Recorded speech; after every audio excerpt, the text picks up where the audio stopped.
ఏంటండి ఎందుకు ఇవాళ కవిత గారి ఆధ్వర్యంలో బీసీ ధర్నాకు పూనుకున్నారు? కామారెడ్డి డిక్లరేషన్ ప్రకారం 42% రిజర్వేషన్ ఇస్తానని ఈ ప్రభుత్వం చెప్పింది. దాని కాలపరిమితి కూడా పెట్టింది. కానీ ఇప్పటికి కూడా 6 గ్యారెంటీలు చెప్పి 12 మాసాలు అయింది.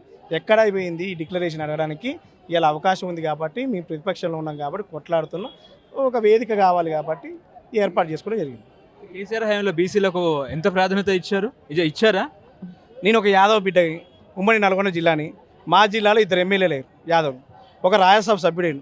100 కోట్లు ఇచ్చినా కానీ ఇవని రాజ్యసభ సభ్యుడిని ఒక బడుగు బలిగిన వర్గాల బిడ్డకి బడుగులింగి ఆయన తీసుకుపోయి చట్టసభలో కూర్చోబెట్టి, ఒక బండా ప్రకాష్ గారిని తీసుకుపోయి చట్టసభలో పెద్దల సభలో కూర్చోబెట్టి, మేమేమంటున్నాం అంటే 5 ఎమ్మెల్యేలు ఉండే ఎప్పుడు యాదవులు.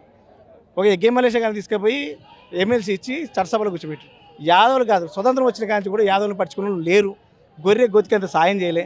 కానీ ఈ ప్రభుత్వం వచ్చినాక గతంలో కేసీఆర్ గారి ప్రభుత్వంలో మాకు 5 కోట్లు పెట్టి ఆత్మగౌరవ బిల్డింగ్లు ఏర్పాటు చేసింది కోకాపేటలో. మమ్మల్ని పట్టించుకుంటూ కేసీఆర్ ఎవరన్నారు బీసీని పట్టించుకోలేదని?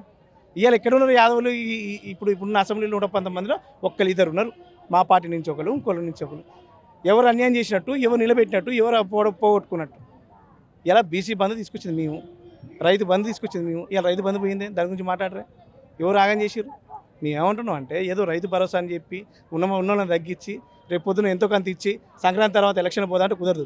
42% ప్రకారం రిజర్వేషన్ ఏర్పాటు కట్టుబడే ఉన్నారుగా. 42% ప్రకారమే వాళ్ళు కట్టుబడి ఉన్నారు. పుణ్యకాలం గడిచిపోయినాక చేసేది ఏం లేదు. సంవత్సర కాలంలో ఇలా గ్రామ పంచాయతీ చెత్తకుప్పగా మారిపోయినాయి. అందుకే ఇంప్లిమెంట్ చేయమంటున్నాం. డెడికేషన్ కమిటీ ఏర్పాటు చేసి దానికి ఒక లిమిట్ తొందరలో చేసేస్తే మేము అడుగుతున్నాం. దాని ప్రకారం చేస్తేనే కదా అయ్యేది. మీరు చేయాలి కదా, ఇంకెప్పుడు చేస్తారు?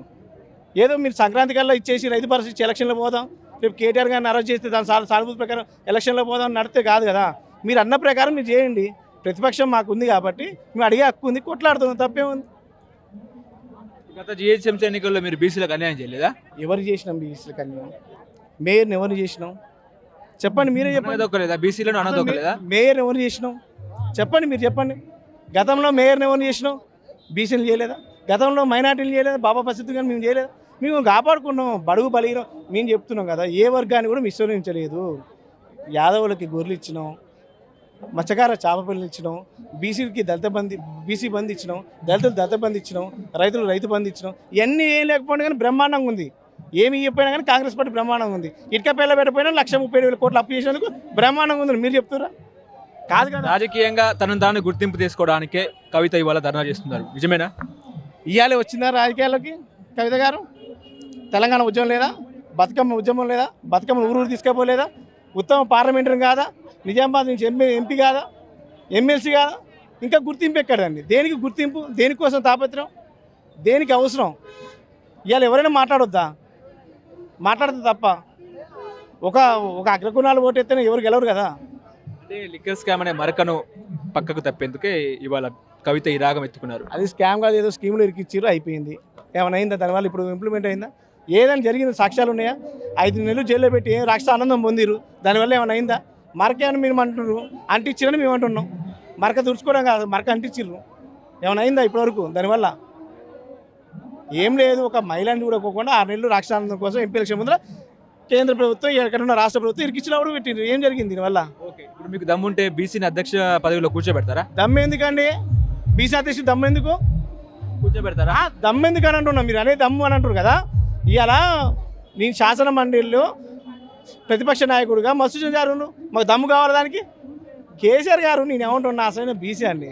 మీరు ఏదో ఒకదానికి కులాన్ని ఆపాదించి దాన్ని ఇబ్బంది పెడితే ఆయన కులానికి ఏం చేసుకోలేదు, అందరూ చేసింది కదా. కాంగ్రెస్ పార్టీ బీసీని పీసీసీ చీఫ్ లో కూర్చోబెట్టలేదా? ఈ రాష్ట్రంలో 37 కార్పొరేషన్లు ప్రకటిస్తే 7 కార్పొరేషన్ చైర్మన్లు బీసీలు. మరి మీరెందుకు ప్రశ్నించారు 30 మంది కార్పొరేషన్ అగ్రకులాలకు ఇచ్చారని? మేము అడుగుతున్నాం. ఏది మా వాటా? 37 మంది కార్పొరేషన్లో 7 ఉన్నారు బీసీలు, 30 మంది అగ్రవర్గ కులాలే కదా.